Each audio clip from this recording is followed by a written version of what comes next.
प्रिय छात्र छात्राओं, अभी तक हम लोगों ने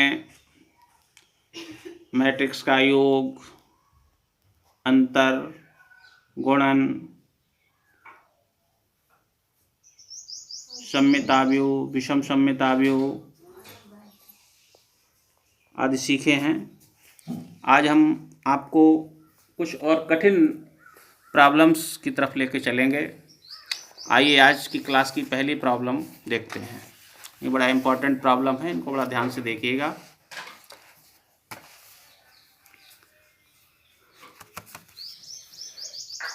पहला ये क्वेश्चन है, कई बार आया हुआ है कि एग्जाम्पल नंबर 3, यदि x प्लस वाई बराबर, ये दे रखा है 2 1 1 2, x प्लस वाई का जो दे रखा है मैट्रिक्स के रूप में दे रखा है।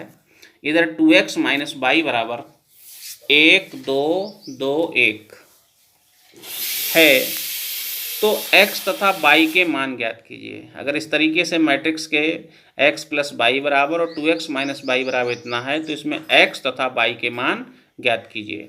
इसका हल देखिए, तो दिए हुए आव्यूह समीकरणों को जोड़ने पर जो हमारे मैट्रिक्स के समीकरण दे रखे हैं, इन दोनों को पहले जोड़ दिया है।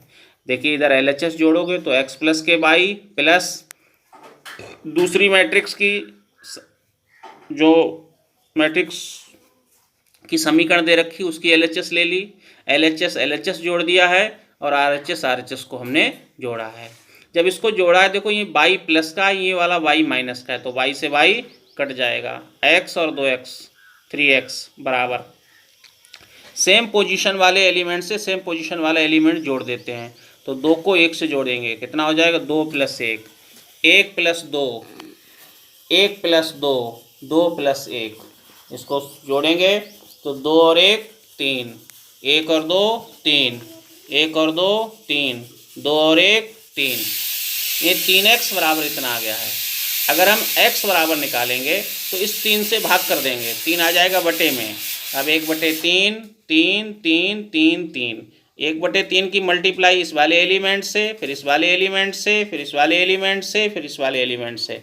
जब 1/3 की मल्टीप्लाई 3 से करोगे तो कितना आएगा 1।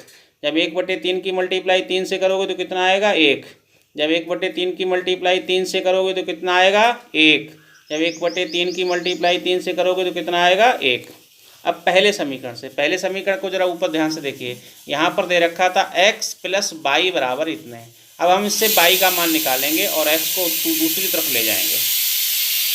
पहले समीकरण से y बराबर 2 1 1 2 माइनस x इधर ले गए, x की वैल्यू हम निकाल चुके हैं। हमने जो वैल्यू x का मान निकाला है वो यहाँ पर x की जगह पर रख दिया है। अब यहाँ पर देखिए ये मैट्रिक्स है और माइनस ये दूसरी मैट्रिक्स है, दोनों के बीच में अंतर का निशान लगा हुआ है, घटाना लगा हुआ है। इसको घटाएंगे, 2 में से 1 घटाओगे तो कितना, 2 माइनस के 1, 1 माइनस के 1, 1 माइनस के 1, 2 माइनस के 1। हमने बताया था कि सेम पोजीशन वाले एलिमेंट से सेम पोजीशन वाला एलिमेंट घटा देते हैं।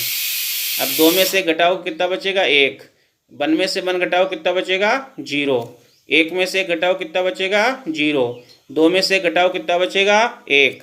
इस तरीके से हमने सॉल्व हो गया। अब x के मान ऊपर निकाला था और y का मान ये, तो हमारा x और y का मान प्राप्त हो गया। आइए अब कुछ और क्वेश्चन देखते हैं।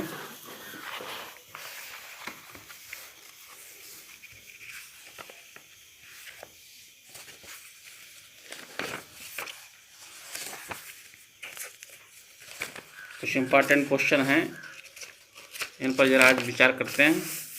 क्वेश्चन नंबर 6,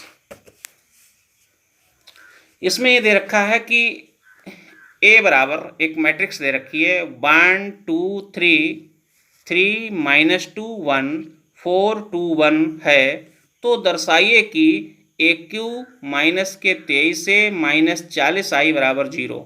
ये हमको जो सरल करना है कि AQ माइनस 23 से -40i बराबर 0 होना चाहिए। कितना आना चाहिए 0। हम जानते हैं इसको, थोड़ा अब हम लोग जल्दी सीखेंगे क्योंकि काफ़ी मल्टीप्लाई वगैरह हम पहले पूर्व की कक्षाओं में आप लोगों को सिखा चुके हैं। तो हम जानते हैं इसमें AQ की ज़रूरत पड़ रही है। तो AQ पहले कैसे निकालोगे, पहले A स्क्वायर का मान फाइंड करेंगे हम लोग। A स्क्वायर बराबर A इंटू A बराबर, पहले हमने देखो मैट्रिक्स A लिख ली, फिर ये दूसरा वाला ये लिया, इसकी भी मान लिख लिया, दोनों का मान सेम होगा। अब इन दोनों की मल्टीप्लाई करेंगे, पहली रो और पहला कॉलम, फिर पहली रो दूसरा कॉलम, फिर पहली रो तीसरा कॉलम। जब इसको सॉल्व करेंगे तो हमारी मैट्रिक्स ये प्राप्त होगी 19 4 8 1 12 8 14 6 15। इस वाली मैट्रिक्स को आप लोग अपने आप सॉल्व कीजिए, गुणन हम पीछे कक्षाओं में सिखा चुके हैं। इसीलिए अब हम ए क्यू बराबर निकालेंगे तो ए क्यू बराबर हो जाएगा ए इंटू ए स्क्वायर। पहले हमने मैट्रिक्स ए लिख ली है और ये ए स्क्वायर लिख लिया, ऊपर वाली मैट्रिक्स को उतार लिया है। अब इनकी आपस में मल्टीप्लाई करोगे, जब इनकी मल्टीप्लाई करोगे तो ये वाली मैट्रिक्स प्राप्त होगी। ठीक है, 63 46 69 69 -6 23 92 46 63, ये जो मैट्रिक्स ए क्यू प्राप्त हो गई है। अब हमारा जो क्वेश्चन दे रखा है उसकी LHS ले ली हमने, ए क्यू -23A -40I बराबर ए क्यू का मान लिख लिया अभी जो हमने फाइंड किया है, -23 जो कहती हूँ, फिर ए है, मैट्रिक्स ए की वैल्यू लिख ली है, माइनस फिर ये 40। आई का मतलब होता है आइडेंटिटी मैट्रिक्स। अगर क्वेश्चन तुम्हारा 3/3 का होगा तो यहाँ पे आइडेंटिटी मैट्रिक्स 3/3 की ले लोगे। अगर आपका क्वेश्चन में 2/2 की मैट्रिक्स यूज हुई है तब यहाँ पर जो आइडेंटिटी मैट्रिक्स लोगे वो 2/2 की लोगे। तो हमने यहाँ पर 3/3 की आइडेंटिटी मैट्रिक्स ली है, 1 0 0 0 1 0 0 0 1। आइए अब इसको सॉल्व करते हैं। तो पहले तो ये जीव का त्यों उतार दी, बराबर लगाया, कोई दिक्कत नहीं। यहाँ 23 है, 23 की मल्टीप्लाई अंदर कर दी, माइनस का 23 है, -23 से प्रत्येक एलिमेंट के साथ मल्टीप्लाई की तो देखिए बीच में प्लस आ जाएगा, -23 -40 -69 -69 46 -23 -92 -46 -23 प्लस 40 की मल्टीप्लाई अंदर करोगे तो जो 1 1 एलिमेंट के साथ है उनके साथ मल्टीप्लाई आ जाएगा। अब इसको सॉल्व करेंगे, इसमें 3 हमारी जो है मैट्रिक्स हो गई, 1 2 3। तो सेम पोजीशन वाले से सेम पोजीशन वाले अभी अब जोड़ देंगे। देखो 63 इसका A11 इसके A11 के साथ जोड़ेंगे, फिर इसके भी A11 के साथ जोड़ेंगे। तो देखिए यहाँ पर 60 इनको जोड़ दिया इस तरीके से और ये मैट्रिक्स प्राप्त हो। इसको सॉल्व किया करेंगे तो ये 0 0 0 0 बराबर 0, ये शून्य अवयव प्राप्त हो गया। कैसा अवयव प्राप्त हो गया है? शून्य अवयव। आइए एक सवाल और देखते हैं, क्वेश्चन नंबर 7वां है। अच्छा सवाल है, थोड़ा कठिन सवाल अब आ रहे हैं। दर्शाइए कि यदि 1x1, एक मैट्रिक्स हमारी ये दे रखी है 1x1 और दूसरी मैट्रिक्स हमारी दे रखी है 1 3 2 2 5 1 15 3 2, ये हमारी दूसरी मैट्रिक्स। और एक तीसरी मैट्रिक्स इसमें दे रखी है 1 2 0, ये बराबर 0, ये सब काय के बराबर है? 0 के बराबर। तो हमें इसमें x की वैल्यू फाइंड करनी है। काय की वैल्यू फाइंड करनी है? x की वैल्यू फाइंड करनी है। अब जरा देखते हैं, जब इसमें 3 मैट्रिक्स हमको दे रखी हैं तो सबसे पहले हम किन्हीं 2 की मल्टीप्लाई करेंगे। और मल्टीप्लाई का रूल वो जरूर याद रखेंगे कि पहली मैट्रिक्स के अवयवों की स्तंभों की संख्या दूसरी मैट्रिक्स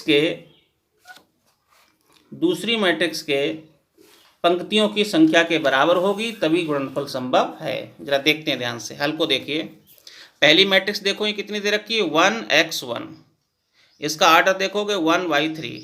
दूसरी मैट्रिक्स दे रखी है, देखिए इसमें 3 रो हैं, 1 2 और पंक्तियां कितनी हैं? 3, तो इसका आर्डर हो गया 3/3। ये जो और तीसरी हमको मैट्रिक्स दे रखी है, ये दे रखी है 1 2x, तो इसमें देखो रो कितनी हो गई? 1 2 3 और कॉलम कितना? 1, तो इसका ऑर्डर हो गया 3/1 बराबर 0। अब सबसे पहले इन दोनों की मल्टीप्लाई करते हैं, पहली और दूसरी। अब यहाँ पर देखो, इसमें देखो इसके स्तंभों की संख्या कितनी है? 3, और इसमें पंक्तियों की संख्या कितनी है? 3। तब ये देखो ये दोनों समान है, तो इसका मतलब इसकी मल्टीप्लाई संभव है। अब मल्टीप्लाई करते हैं, पहली रो पहला कॉलम, 1 की मल्टीप्लाई 1 के साथ करोगे कितना आएगा? 1। x की मल्टीप्लाई 2 के साथ करोगे कितना आएगा? 2x। 1 की मल्टीप्लाई 15 के साथ करोगे कितना आएगा? 15। फिर देखिए 1 की मल्टीप्लाई 3 के साथ करोगे 3, x की मल्टीप्लाई 5 के साथ करोगे 5x, 1 की मल्टीप्लाई करोगे 3 के साथ 3 आएगा, 1 की मल्टीप्लाई करोगे 2, x की मल्टीप्लाई 1 का करोगे x, 1 की मल्टीप्लाई हो जाएगा 2 आ जाएगा। ठीक, ये हमारी मल्टीप्लाई हो गई। अब ये जो हमको नई मैट्रिक्स प्राप्त हुई है 1/3 की, और ये वाली मैट्रिक्स तीसरी वाली क्या है कि ये भी 3/1, तो ये वाले एलिमेंट और ये देखिए इसके 1/3 ऑर्डर है और इसका ऑर्डर कितना है 3/1। तो इसमें देखो 3/3 बीच वाले दोनों पद समान है, इसका मतलब मल्टीप्लाई पुनः संभव है। फिर मल्टीप्लाई करेंगे, ये पहला एलिमेंट है, पहले एलिमेंट के साथ 1 के साथ मल्टीप्लाई करोगे तो देखो 1 + 2x + 15 की 1 से मल्टीप्लाई करोगे तो 2x + 16, 15 और 1 16, तो इसकी मल्टीप्लाई फिर 2 के साथ होगी। फिर इसके पहले इसके एक लाइन और समझ लीजिए ध्यान से, ये 2x ऐसे ही 5 15 और 1 16, ये 5x + के 6, 3 और 3 6, और x 2 और 2 4 है। अब इसकी मल्टीप्लाई आपस में की तो मल्टीप्लाई करने पर ये हमको जो है प्राप्त हुआ 2x + के 16 + के 10x + के 12 + के x² + के 4x = 0। ये हमारी लाइन है। x इसको और थोड़ा सॉल्व किया है, x² ज्यों का त्यों, और यहाँ देखो 2x और 10x 12x और 4x 16x और 16 12 28 = 0। इसके फैक्टर करेंगे, 28 कैसे फैक्टर करो, जिसका योग 16 है, 14 दूनी 28, 14 और 2, इसको जब इसके और सॉल्व करेंगे तो इसके फैक्टर आ जाएंगे x + के 2 और x + के 14 = 0। एक x का मान -के 2 और एक x का मान -के 14।